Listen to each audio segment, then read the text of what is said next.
प्रणाम सबगोटे के, जय मिथिला। तो देखियो आई साग के डंटी के हम तरकारी बनबा जा रहल छी। तो एकरा छील लेलिए हम और एठाम छिलके लागल आलू दै छी हम, लाल वाला छोटकी वाला जे छै से 2 फाँक के। बैगन काटि लेलहुँ हँ, 2टा आलू दऽ देलिए।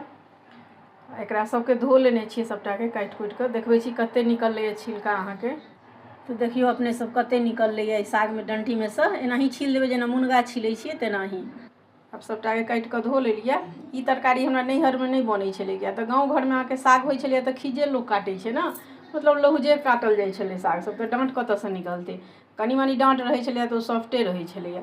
लेकिन हम लखनऊ एलिए ने तऽ हम देखलिए बहुत डाँट अहाँके जुआल जुआल, तऽ साग कनिके निकलै आ डाँट सबटा फेका जाए। हम कहलिए असली चीज तऽ एही में छै फायदेमंद, एकरा की करू किछु में तऽ यूज जरूर करू। अपने दिमाग से अहाँके डाँट के राखि लेलिए। तऽ हमर पतिदेव जी की कहै छथिन, है ई की करबै अहाँ ये। हम कहलिए एकर तरकारी बनेबै यौ। तऽ कहै छथिन हाँ अहाँके किछो नीक लागि जाइए। तऽ ओ कहबे कल, हम ठीक छै अहाँ नहीं खाएब हम बनेबै। एकरा हम मुनगे जकाँ छील लेलहुँ सबटा आ एनाही अहाँके बैगन आलू काटि लेलहुँ आ सरिसो लहसुन दऽ कऽ पचफोरनाके अहाँके दऽ कऽ आ तेल कनि दै छियै हल्का, आ तखन एकरा सूखा बनेलिए टमाटर सब दऽ कऽ। एतेक स्वादिष्ट बनलै से नहीं कहि सकै छी।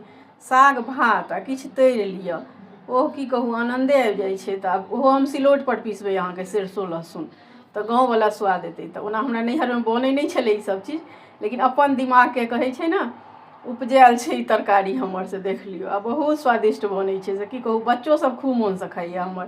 तऽ आइ अपने नहीं छथिन हमर पतिदेव जी, छुट्टी नहीं छनि, ऑफिसमे छथिन। तऽ आइ हम इएह बनबऽ जा रहल छी देखियौ। तऽ फेर अपने सब संगे साझा करब। जय मिथिला।